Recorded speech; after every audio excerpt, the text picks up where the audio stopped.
Tolobi ke nzambe aza malamu bikeke na bikeke, seko na seko yende nzambe. Nzambe azoteya biso, nzambe azolobela biso bien-aimé dans la foi, selon posa ya bana na ye oyo toza nango. Selon bolingo oyo aza nango mpona peuple na ye. Selon oyo ye azokanisa mpona biso. Nzambe ayebi biso, nzambe alingi biso, nzambe azomona biso, nzambe azosimba biso, azosalela biso au-delà ya kosenga na biso. Parce qu'azali le créateur, Dieu tout-puissant, le Dieu de l'univers.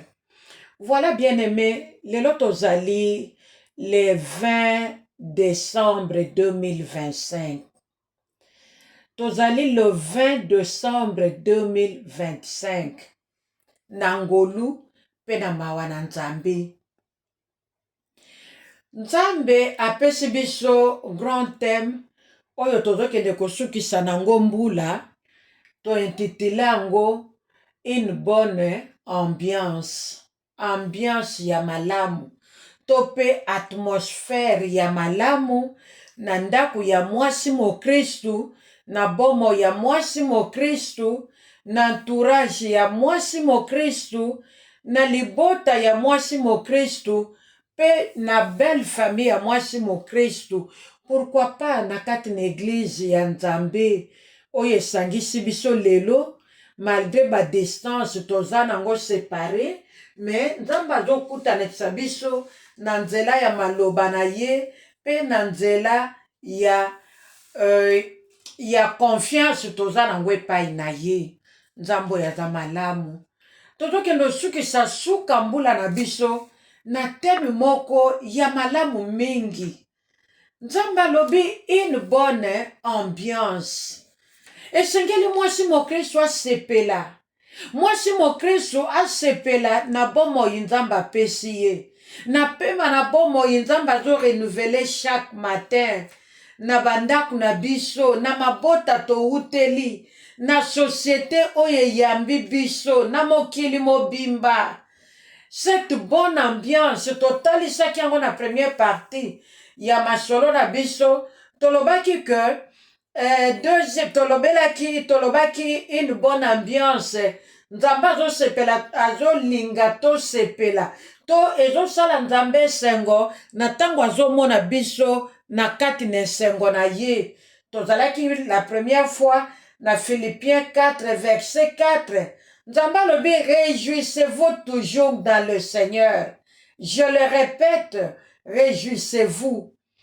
Nzambe alingi komona biso na esengo. Tozala toujours joyeuse. Nzambe alingi komona biso tozala toujours na esengo. Pona ko témoigner ye, parce que so toza na esengo te, moyen to témoigner bolamu Nzambe eza te, moyen to loba ba ofe ya Nzambe eza te, parce que Nzambe azali tata alingi komona biso bato na esengo. Na boye tolobelaki na ba action na 1 Corinthiens 13 oyo ezali sur les actions concrètes lokola bonté, patience, tomekaki pe ko expliquer yango na ngolu pe na mawa na Nzambe.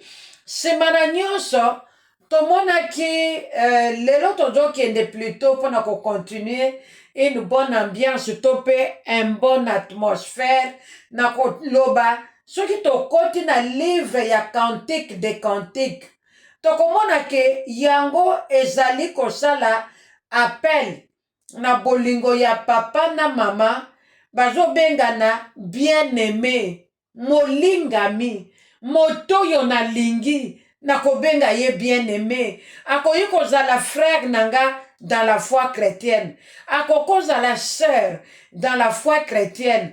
A Jésus joué nango rôle moko te, mais awa tozotalisa mingi na pensée ya cantique de cantique. So totangi livre oyo mobimba, tokomona maloba nini ya bolingo. Oyo ezali kolobama na cantique de cantique. Un livre inspiré pona koyeba kosunga mingi ba marié to pe bandeko oyo bazali ko aspirer na mariage nzambe azotalisa ndenge nini nous devons nous exprimer mpona koyeba kocréer une bonne ambiance to mpe ambiance ya malamu na bandako na biso to mpe atmosphère ya malamu na nzinga na biso na cantique de cantique bazolakisa biso kobengama bien-aimé ekozala mon bien-aimé mobali na nga to mpe kokozala bien-aimé mwasi na nga bien-aimé molingami. On sent dans ce genre d'appellation que c'est l'âme, le cœur qui parle, le cœur qui s'exprime devant l'autre. Une expression d'amour. Oyo nzambe alingi komonela mwasi mokristu na kati ya ndako na ye pe na kati na entourage na ye.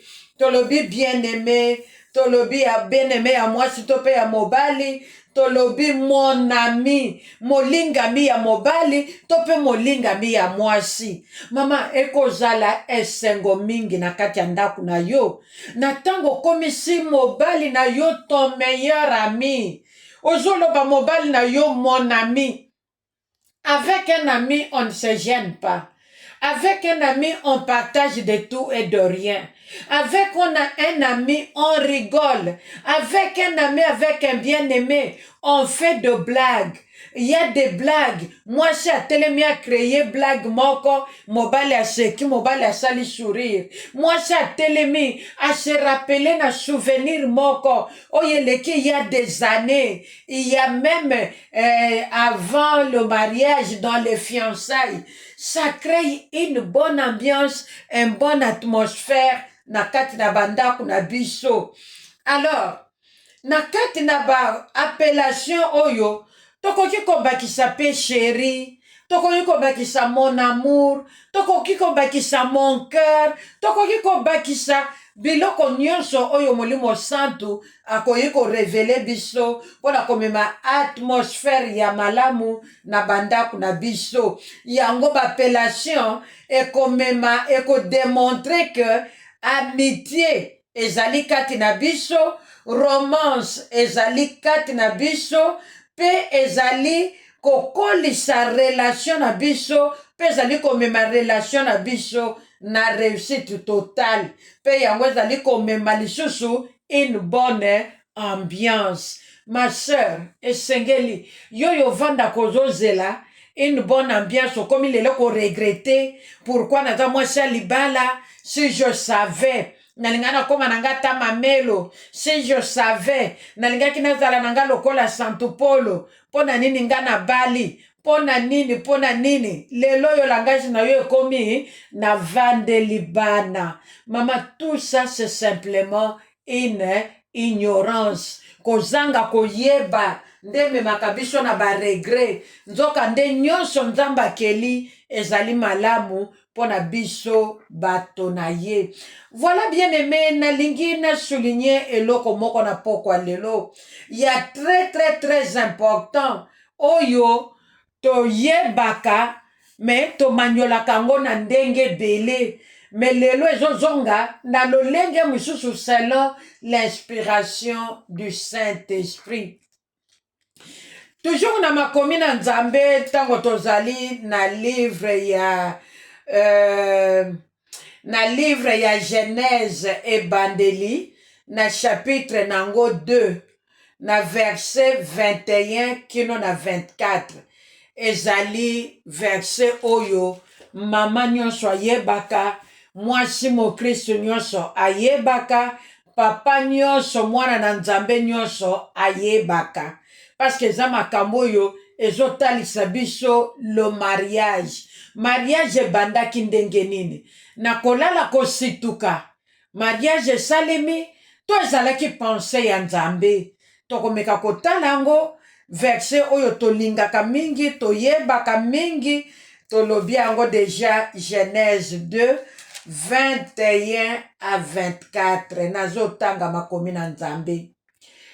Alors l'Éternel Dieu fit tomber un profond sommeil sur l'homme, qui s'endormit. Il prit une de ses côtes et referma la chair à sa place. L'Éternel Dieu forma une femme de la côte qu'elle avait prise de l'homme et il l'amena vers l'homme. Et l'homme dit, voici cette fois-ci, celle qui est os de mes os et chair de ma chair, on l'appellera femme, parce qu'elle a été prise de l'homme. C'est pourquoi l'homme quittera son père et sa mère et s'attachera à sa femme et ils deviendront une seule chair. Parole du Seigneur. Pourquoi liloba oyo ezongi liso na pokwa lelo? C'est parce que nalingi toujours tolingi kotalisa biso que likambo oyo ya bonne ambiance to pe bonne atmosphère ebanda lelo te. Bonne ambiance na kati na couple, na kati na vie conjugale ebandi lelo te. C'est depuis la création. Nous sommes dans Genèse. Oyo ezali buku ya ebandeli, ya Biblia, oyo tobengi la Bible, qui est la parole de Dieu. Dans son 2e chapitre, likambo ebimi. Nzambe azwaki nanu d'abord, alobaki que akokela mwasi, akokela l'homme. Nzambe azwaki d'abord likanisi, une pensée, une idée géniale. Yakokela moto à son image et à sa ressemblance. Mais si kato komi awa poto gagner temps, likambo oyo nzambaka alobaka akokisaki yango na verset oyo alobaka yango na verset 18. Il n'est pas bon que l'homme soit seul. Je lui ferai une aide semblable à lui. Oui, ça c'était déjà après la création de l'homme. Tango nzambe akeli moto ndenge toyebi na verset 7 ya Genèse 2, l'Éternel Dieu forma l'homme de la poussière de la terre, il souffla dans ses narines un souffle de vie et l'homme devint une âme vivante. C'est là où Dieu avait créé l'homme. Alors na simanango aye kolalisa mobali pongi na 18 ya verset 2. Alobi, il n'est pas bon que l'homme soit seul, je lui ferai une aide semblable à lui. Là, c'est pour confirmer que Simaya la moto, Nzamba bimisaki d'abord mobali. La femme était restée cachée dans l'homme. Alors, na 18 tango alobi qu'il n'est pas bon que l'homme soit seul. On m'a dit que zalaki déjà une pensée. Et zalaki déjà une idée. Que Nzamba ke la mwasi. Que la mwasi. Pour que mwasi oyo azala aide. Pene ya mobali. Oyo ye akelaki déjà. Et la femme était cachée dans l'homme. Nous connaissons cette histoire. Alors, tango Nzamba skeli mobali. Mobali alala ne pongi. Nde sika toza lelo à partir ya verset 21 qui non a verset 24. Tozolobela une bonne ambiance. Sima ya kokela mwasi, tango nzamba keli mwasi. Nzamba kena mwasi esika mobali alalaki pongi. Nzamba na poasa mobali alamuki. Nzamba yebisaki mobali, moto mobali teke, na yo na kobimisa mwasi po bozala pe mibale ndenge na keli bikela nyonso mibale mâle na femelle yo pe moto na nzamba yebisaki mobali te. C'était une surprise. Mais ya motuya ezali ke tango nzambe asilisi mwasi abimisi une décote ya mobali akeli nango mwasi Nzamba kena mwasi esika mobali azalaki. C'est là la création du mariage. C'est l'homme qui, c'est Dieu qui marie la femme. C'est là où nous disons toujours dans notre émission que mwasi avanda azela mobali. Aya koluka ye. Mobali ayebise que je t'aime pour le mariage, pour la vie. Ce n'est pas à la femme d'aller chercher l'homme que moi je t'aime. Ndenge tokomo mona ngo na monde à lelo. Ça c'est le monde à l'inverse. Les femmes d'aujourd'hui n'ont pas froid aux yeux. Et comme une base, autour de maman boye bana kwa pena mobile. Ayaki na église, ngande na sepela ki na ye, na s'approcha ki na ye na ke koyebisa ye que na lingi yo je t'aime. Kabi hey! Bandeko ona zo sabino eza masapote makambo na musala nzambe na moni ebele na yoki ebele na prendre ebele pena no silité. Makambo monde à l'élo, le monde à l'envers, différent de ce que Dieu nous a communiqué dans sa parole. Nzambe atiki mwasi te, atikela ki ye tenté. Amonaki keza malamu, azala pene ya mobali. Pour que na nzela mobali, mwasi akozala pe protégé, akozala pe sécurisé, et voilà, mwasi pene ya mobali, esalaka malamu. Bien-aimé, la bonne ambiance ne date pas d'aujourd'hui. Dieu n'a pas dit à l'homme que voici cette fois-ci l'os de tes os, la chair de ta chair, et c'est elle qu'on appellera femme. C'est sous l'inspiration du Saint-Esprit. Moto a sepeli na likambo yo nzamba salaki. Parce que tout ce que Dieu fait est bon. Nous voyons déjà la bonne ambiance. Dans les dires de l'homme, nous voyons déjà la bonne ambiance. Une bonne atmosphère. Et Dieu était là présent. Il se réjouissait na oyo mobile azaki koloba. Nzamba azalaki kosepela na komona réaction ya mobile. Tango amoni mwasi, nzamba yeli ye mwasi pona libala. Bien aimé dans la foi. Et ceux qui t'ont qui totali même la femme.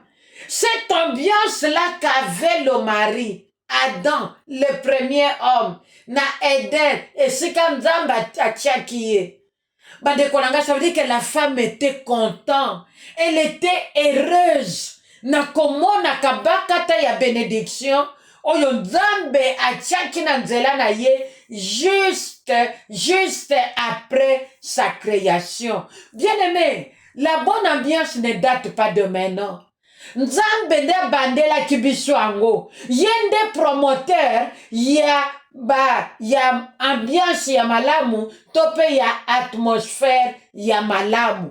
Et pour que cette atmosphère, pour que cette ambiance eba ko wumbela ndengo kutana kina papa, ndengo zana nu fiancé, papa azoyelo na maloba kitoko, azoyelo na maloba ya Bible, azoyela yo na ba témoignage ya bien, azoye biso na luzitu. C'est à toi ma sœur ya koyeba koyamba maloba oyo, oyoka ensengo, oyoka sentiment, oyo Ève, maman na biso, prédécesseur na biso, ayoka kana tango mobali na ye, azalaki koyebisa ye. Une bonne ambiance. Nzambe mutu azalaki auteur, ya ambiance malamu, ya ba prédécesseur na biso, Adam na Ève. Nzambe nde azalaki promoteur ya ambiance wana.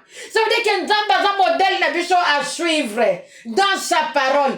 Comme je l'ai toujours dit, que la Bible ne manque pas de quelque chose. Nous avons tout dans la parole de Dieu. Nous avons tout pour nous réjouir. Nous avons tout pour nous épanouir. Nous avons tout pour avancer. Nous avons tout pour percer. Nous avons tout pour réussir. Dieu lui-même est l'auteur de la bonne ambiance. Dieu lui-même est l'auteur d'une bonne atmosphère. Na bandak na biso, na bavi na biso, na santé na biso, na nyonso ya biso. Bandeko, tozo kende na sukambula.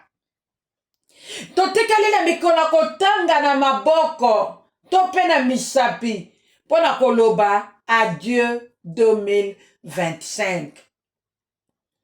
Atmosphère nini ezolenye na ndako na yo mama mo Kristo. Atmosphère nini pe ezolenye na ndako na nga. Soki na koti liso na bozindo, ambiance nini ezali na kati ya couple na yo. Tango yo zo vando zo réaliser ke Nzambe asali yo cadeau ya mariage. Ambiance nini ozana ngo na kati ya ndako na yo. Atmosphère nini ozana ngo na kati ya ndako na yo, oyo ezosunga mobali na yo, papa na biso, pona ko réaliser que il est marié. c'est un homme marié. Atmosphère nini mama? Quelle est ta participation na oyo nyonso ezoleka na kati ya ndako na yo pour que ambiance ezala malamu? Na pokwa lelo toyoki ke Nzambe ye moko azali auteur ya ambiance malamu. Nzambe ye moko azali auteur ya ambiance malamu na kati na bomo ya moto oyo ya keli. Parce que posa ya Nzambe ezali ke moto asepela. Mama, tala tokomi na lobata la veille ya fin de l'année 2025. Pendant Mboula Mobimba, nous avons 365 jours.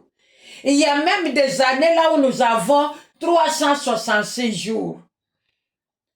Na nyonso oyeleki, plus de 300 jours. Ambiance nini erenye na kati ya ndaku na yo. Yo beti tolo na koloba koza mwasi mo Kristo. Yo beti tolo na koloba kenaza mama ya Nzambe. Chaque dimanche Biblia analipeka kitambala na moto olobinga na ke église. Ambiance nini erenye na ndaku na yo, même soto lobi to sala bilan. Chaque année to sala ka bilan ya économie.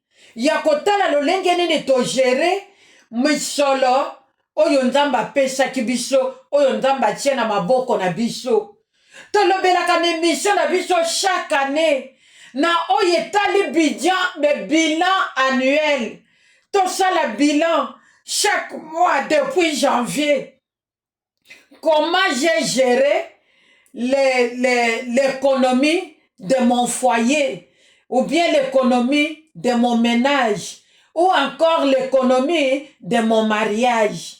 Na nyonso mobali apesinga, na nyonso nga moko pe na yaki nango, to tiaki ensemble, ngande gérante, ngande na pesa ka rapport et papa, to lukaka to yeba, to dépenser ndengenini. Selon l'explication du Saint-Esprit, je crois que nous avons appris beaucoup de choses. Nous avons appris comment gérer le bien que le Seigneur nous donne, comment garder, comment protéger tout ce qui est matériel. Parce que tout ce que nous possédons nous vient de l'Éternel, notre Dieu. Et cette fois-ci, et c'est pas ici mon thème na Nzambe. Malgré ndenge to geraka, malgré biso ndeto to salelaka ba papa na biso rapport, bilan annuel, ya mbongo nyonso kotaka na ndako, selon salaire, ya mwasi na mobali, to pe selon bozwi, ya mwasi na mobali, na musala bosalaka, na ba faire na bino privé, to pe na misala bokenda kosala, na ba différents pays, Nzamba memi biso.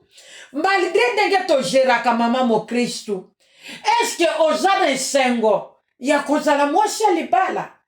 Est-ce que ozo participer na komema ambiance malamu? Parce que tango Nzamba keli Eve, Nzamba ki abalisi Eve, akimemi Eve pa ya Adam, Eve ye moko azalaki na esengo na motema ya koloba kelika Nzamba sali eza malamu.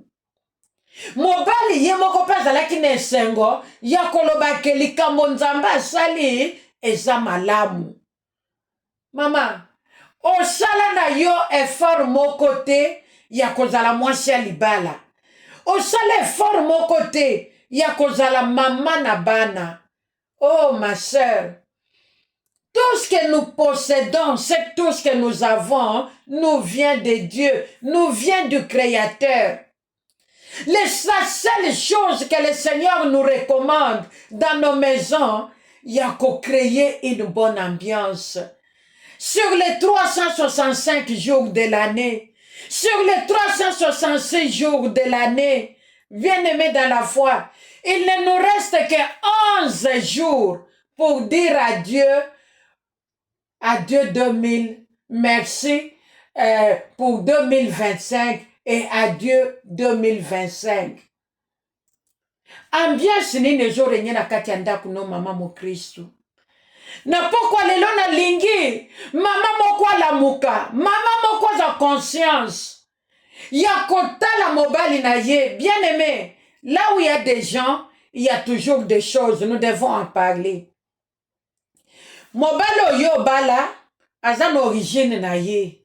Avant ya kozala chrétien, azan origine na ye, azana papa na ye na mama na ye.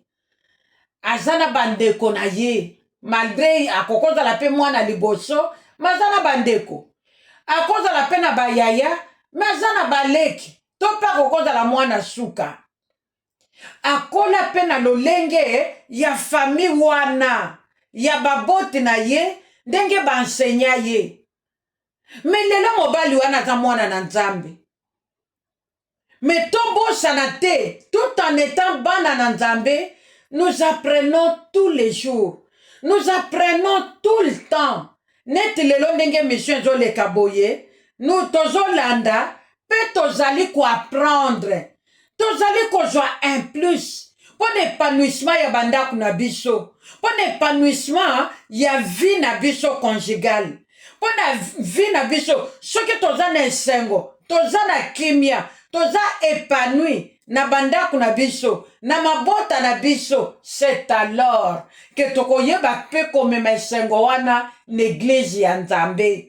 Mais soki toza épanoui na bandaku na biso te, soki na ndaku na biso tozalaka na ambiance ya malamu te, soki na ndaku na biso tozalaka na atmosphère ya malamu te, mama pe kote na ya wuta na libota, aza na baboti na ye, azwa pe éducation na ndenge na ye. Mais lelo biso nyonso toye kokutana na bonzambe. Lelo biso nyonso biso tokutani na bonzambe, non seulement tokutani na bonzambe, mais nzambe abalisi biso. Nzambe apesi nga mwasi, nga pe mwasi nzambe apesi nga mobali. Pourquoi ne pas garder cette bonne ambiance qu'on avait l'autre fois, tango tozalaki ba fiancé? Tango tozalaki ba fiancé, il y avait des paroles d'amour. Lelo ba parole nyonso wane limwa.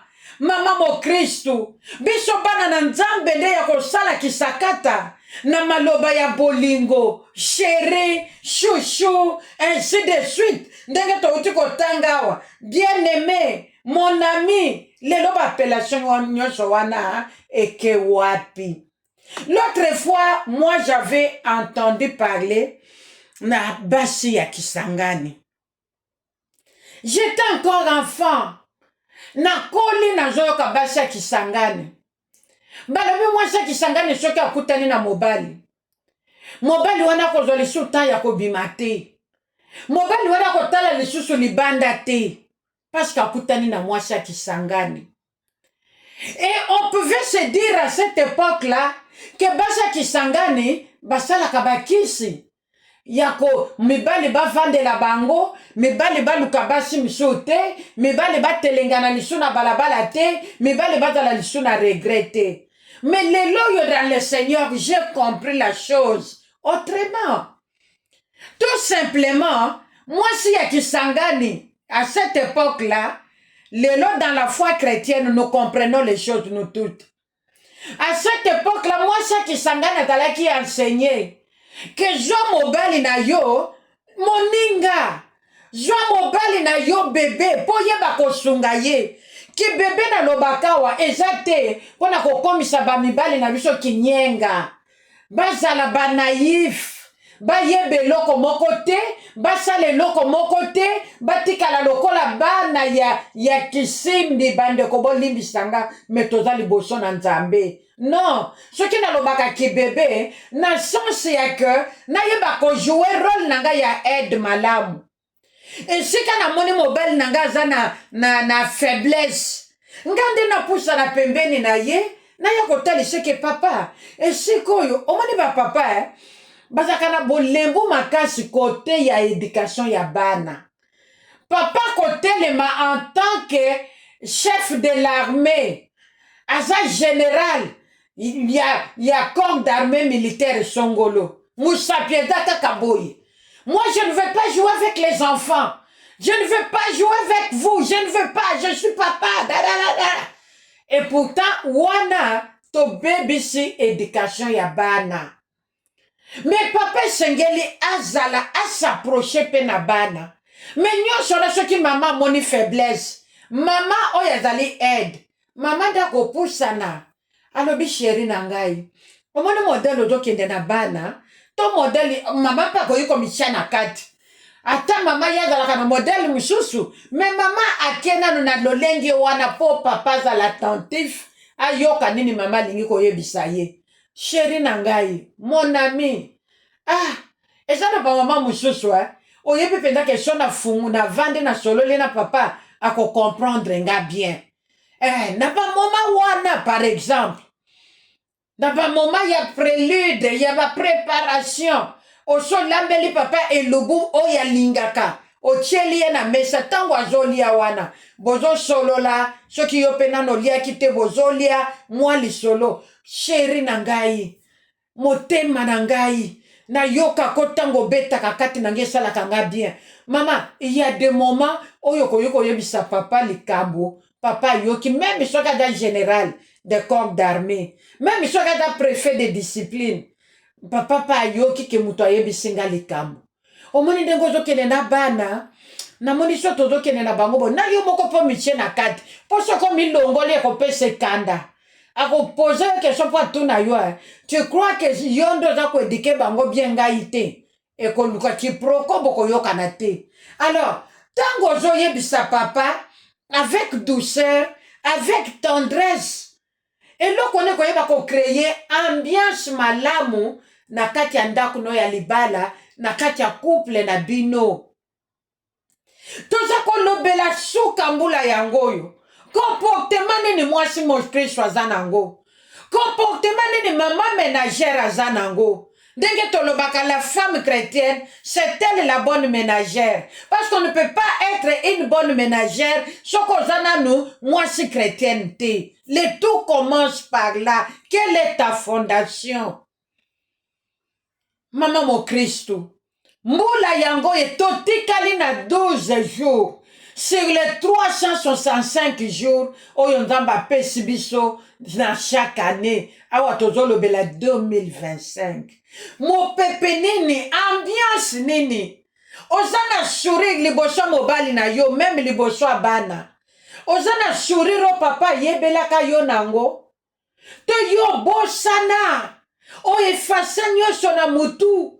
Lelo yo po komi na makanisi soki ya ndenge nini. Si je savais, ça allait être Justin na place à Joseph. Oh maman, tu pêches.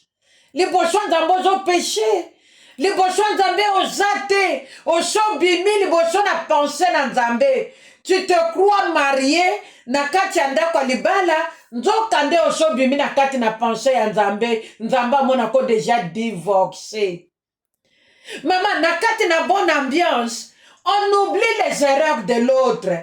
Ce qui n'a pas l'ambiance malamu na kati ya ndako nanga libala. Na kobosa na erreur ya mobali nangai. Na bosa ni pie mobali pa bosa ni erreur ya nga mwasi na ye. Mais plutôt tozo bonde la nzambe. Nzambe acha na moto nanga mwasi. Makambu ya malamu oyo na yebela ki mobali nanga tango zako lukanga libala. Ndenge na monaka ye na lingaka ye. Ndenge na monaka ye na sepelaka na ye. Nazalaki forcé te. Menga moko na lingaki. Na lobi voilà cette fois-ci. Le mobali ya vi na ngai. Yende li pamboli na ngai nazalaki kozele pa na nzambe. Bandeko na ba moma ya problème. Na ba moma ya difficulté. Oyo zo mona que rien ne va. Na suka mbula na ba période aboyendeko na ngai.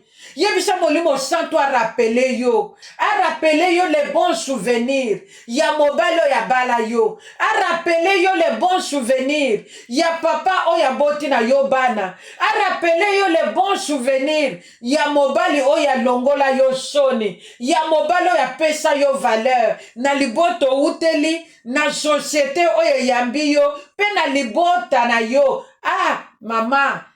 Kanisa ata souvenir moko ya malamu. Tozo beta sete na mama pona koloba ke mission na biso eza ya bamama soki mpe tobaluki na ngambo ya bapapa bino bayebolandaka mpe biso topesi bino mbote na kombo na Yesu Kristo yo mpe kanisa ata erreur moko ekotaki na vie ya mama na bamoma ya boye oyo tozotendre vers la fin de l'année nous devons tout arranger nous avons tant parlé de l'économie nous avons tant parlé de l'argent na ba fin de l'année na biso mais cette fois-ci toye pona koluka une bonne ambiance parce que nous avons fini par comprendre que ce n'est pas l'argent qui donne la joie ce n'est pas l'argent qui donne la vie ce n'est pas l'argent oh ils ont même biso na l'allégresse selon Philippiens 4:4 ce n'est pas l'argent oh ils ont même biso na bonne ambiance ndenge tolobi ke totanga tozwa ta ya kotanga cantique pour cantique cantique de cantique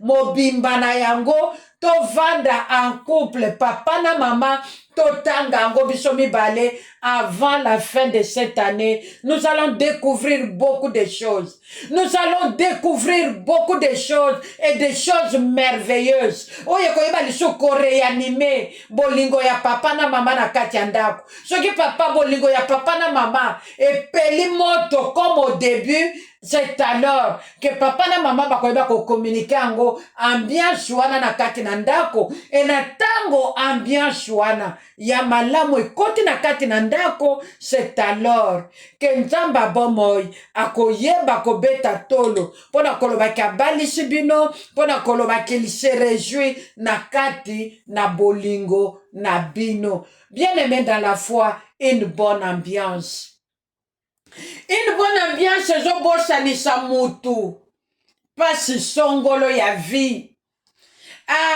ntango nazalaki jeune fille nga natelengamaki mpo nazwa libala me ntango nazongi epa nzambe bandeko oyo nyonso nzambe apesaki eza malamu quand tu reconnais que c'est Dieu qui t'a donné un mari comme Ève mama zala mwasi na esengo mpe salela papa oyo bolamu na ntango yo saleli papa oyo bolamu mpo na ye moko mpe mpo na bana boboti peut-être okutaki papa oyo na bana avant yo ya peut-être azalaki na mwana moko to mpe mibale to mpe misato me ondima ye bongo me lelo yo papa azopeye le pot cassé parce que yo lingi lisusu bana wana te mama na modele wana ambiance ya malamu ekouta wapi présence ya Yesu Masiya kati na ndako na yo ekoya kosala nini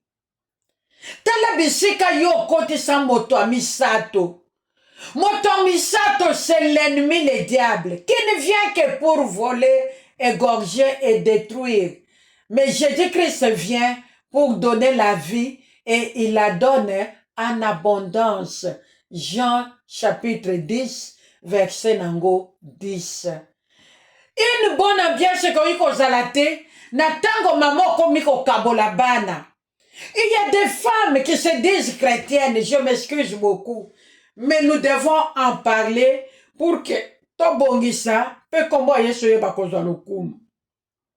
Il y a des femmes qui se disent chrétiennes, mais na kati ya ndako na ya libala ya kuta mobali na ye na mwana te babala ni bango mibale sans mabota babandi kobota tango babala ni mais il y a des mamans oyo azokabola meme bana na ye moko oyo ye moko aboti na mobali na ye na ndako na ye ayebi kaza na modele ya bana mibale oyo kuna ele papa ngai oyo ndeba oya ngai oyo ndeba oya ngai ozomona tendenge bango bazali oyo kuna ba papa na bango bino bolanda kutunani yango bokota na libumu na ndenge nini mama makambo modele oyo eko créer ambiance malamu na ndako na yo ndenge nini meme bana bango na bango bakoyokana te meme bana bango na bango bakolingana te bana bango na bango pe bakolinga yo te koza mama na bango bakosapuye kote ya papa na bango parce que yo bwaki bango kuna parce que yo tindiki bango kuna mama na vie ya modèle wana na kati ya ndako tu crois réellement que présence ya Nzambe eza na kati ya ndako na yo okozala mpe nzambe abengi yo parmi les 5 ministères oza mosali na nzambe. Mais c'est d'abord dans Jérusalem. Biblia ate yango d'abord dans Jérusalem qui représente ta maison. Qui représente ta maison, ma sœur. Na tango yo ke na ndako na yo nano teyi maloba na nzambe te. Yo zotia motema ke na kende kote yango nde libanda. Tu crois que c'est ezali eloko moko ya malamu? Na tango kaboli bana na yo 2 parties. Na tango kaboli bana na yo 2 groupes. Maman, même pour l'avenir na yo. Nzamba lobi na biso na Psaume 127 verset 3. Que les enfants sont un héritage qui vient de l'Éternel. Maman, héritage nini yo kotika na sena moi awa. Pona kokokisa maloba na nzambe, denga zolobela biso. Héritage nini yo kotika na sena moi awa, ma sœur. Héritage nini yo kotika. Héritage nini mama. Héritage nini yo kotika penza. Oh, nzambe na bomoi. Nzambe asunga biso. Toza basi nous devons en parler. Héritage nini yo kotika. Okotika bana parce que batangi université c'est ça l'héritage. Yango ndoko yebisa nzambe, moi je ne crois pas.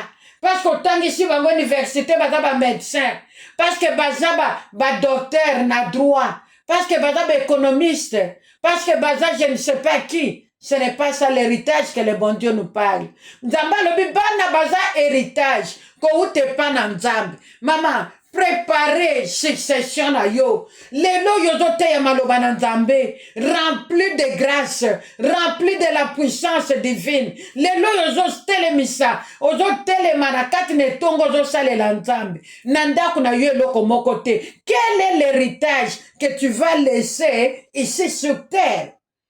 Lelo yo soki ye soye, lelo yo soki tango na yo ekoki, nzamba lobi zonge pai na ngai. Quel est l'héritage oyo kolobisa mokili? Ke mama na teyaka biso sango malamu, mama na yambisaka ngai Yesu, mama wana mutu abalisa ngai, mama na mutu ateya ngai oyo etali mwasi ya libala. Quel est l'héritage que tu vas laisser ici sur terre, ma sœur? Toyeba ko créer bonne ambiance. Pona lelo na biso, pona lobi na biso, pe pona avenir na biso, kombo Yesu yeba kozwa lokumu. Lelo ata na sina tiki mokili oyo, lelo ata oso tiki mokili, bien aimé dans la foi, me batu ba situkaka, na koyoka, wana mwana nene ngwazo te ya boye. Mwana mungu on dirait na yoka ngo, façon na ye ya kote ya elobeli wana. On dirait na kutana na motei moko ya mode. Eh, yo zo yeba te. Wana mwana mama Kristo. Mama Kristo what? Oh, mama Kristo na biso ya radio pen du soir. Oh, yo zo yeba te. Wana koko ya mama Kristo. Mama Marie Rose. Oh, mama ya sali musala. Mama, quel est pamboli? Mama, nzamba lobi bana bazali héritage ko uta na nzambe. L'héritage, Dieu ne nous parle pas de biens matériels. Les biens matériels passeront ainsi que le monde passera. Mais batotika batu bazoloba. Lelo tozolobela ba Paul, tozolobela ba Jean, tozolobela ba Luc, ba Moïse, ba Aaron, ba Abraham et consorts. Et biso tokotika nini. C'est ça l'héritage. C'est ça l'héritage. Maman mon Christ, bonne ambiance. Bongisa na bana. Bongisa na mobile. Lelo komi kotana mobile. Hey. O komi koboy fatigué. Mais mobile azala ki pe lenge mama. Abala ki yo ndenge azate. Abala ki yo na aja azana ngo lelo te. Mama kanisa pe bo mwana na ye tango alingaka yo. Kotala ba pli wana oye se saline longite. Kotala maboko na yete oye se suli eseli misuni etikali ba vene nyosho zo monana. Okomo lo ba okomo tala kovo na ye. Ole bilongola pe ba shuki ya pembe na mutu tikala ta kovo. Mama, luka bonne ambiance. Kanisa pe mobali otango azalaki elenge. Kanisa bote na ye. Oya komi lelo. Mikolo pe ezokende te mama. Yo kanisi mobali akomi boye yo ndo tikali ndenge ozalaki ndenge ayebelaki yo. Ça veut dire que yo po okoli. Soki kutu osali malamu te mwasi akokola koleka mobali mpo na nini? Na ntango ozokumba na ntango ya mikumba na ntango ya accouchement makila oyo ozoperdre wana. Ça veut dire que ozoperdre eloko moko ya motuya. Quand j'étais encore enfant dans la maison de mes parents, j'avais déjà 18 ans, 19 ans. Hein. Je ne sais pas de quoi on parlait. Je parlais avec ma mère. Atalinga lobi. Voilà. Merci, cher Saint-Esprit. Je regardais l'album de la famille. Nazotala na moni elenge na age papa na gatango balingana kina mama. Na moni bango na tango ba Belge. Batu nyonso babenga makaba je le connais na tango wana ba papa na biso bazala ko lata ba couper na genou na ba couper ya noir na ba chemise à pembe ba tie cravate ba si ba kati suki ba yeko chambe ya mbeya na pembeni gabi wow papa na biso bazala ki boy Nathalie maman elle était de teint clair on dirait une métisse si qu'on Nathalie ngalobi maman bongo ndenge ni couleur no oyo ekende wapi ndenge ni sikoyo changer couleur ekomi café au lait yo muto bimia waneti métis boy mama talinga seki alobi il y a un proverbe bantu qui dit ngulu ya mwana azotuna mama na ya alobi mama pona nini zolo na yo ezalaka noir ngulu ya mwana azotuna mama na ye parce que ya yebaki te Mama na ye alobi na ye oyo ozomona nga zela tango kokola oko comprendre ango natikali nazotala mama ke mosika alobi omoni nga nazalaki boye ndenge ozoloba se ngai ozomona elongi na nga bi j'étais reconnu mais maintenant ce n'est plus pareil moto ya mona kio na l'air wana te akondima te ke yo ozalaki ndenge nga na moneli yo na photo pe l'air wana ba photo ezalaki ya noir blanc ya kitoko nga na kutango ba photo ya kitoko ebeba te alors ake mosika lobi na nga lobi omoni le problème c'est quoi la femme conçoit abombi un corps étranger en elle dans son ventre dans son corps pendant 9 mois laissa mwana wana akola et jour ya accouchement ozo perdre makila. C'est ce qui fait qu'avec l'âge, au komona, couleur en d'autres mutu échangé, au komona appelle la moussou, et l'ongia mutu échangé, au komona appelle d'autres ya mutu échangé. C'est là où je dis bien aimé dans la foi.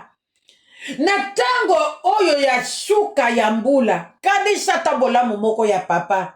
Papa pa kanisa bola mumoko ya mama.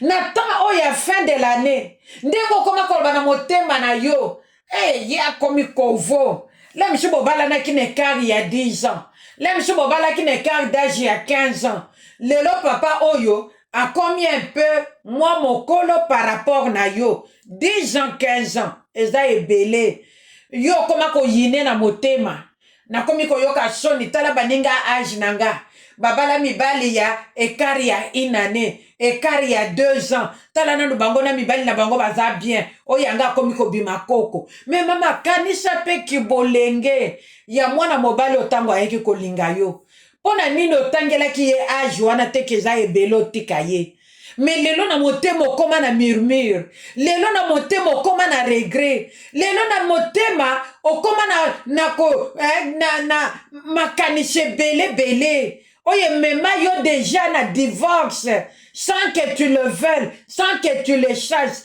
ça veut dire que soboma mwana mobali oyo mama na tango ya suka mbula luka obongisa luka oyambola o créer ambiance malamu parce que na bisika murmure ezali ozo sepela lisu na mobali na yo te ato yebisi yango verbalement te ça veut dire que soboma ye azalaka lisusu te yango na même quand il s'approche de toi tu le repousses parce que ozomona ke aza lisu ya yo te aza moto a age na yo te okoma koyoka soni kopresente bato ke papa bana na yo oh ma sœur Oh ma sœur, oh ma sœur, tozolobela awa une bonne ambiance.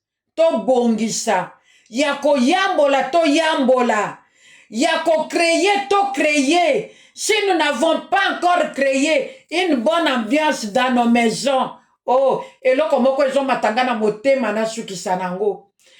Parmi biso, eza na bato mosusu bakende mabala, to babala po famille elobaki kaka mobali wana okoboya ye te.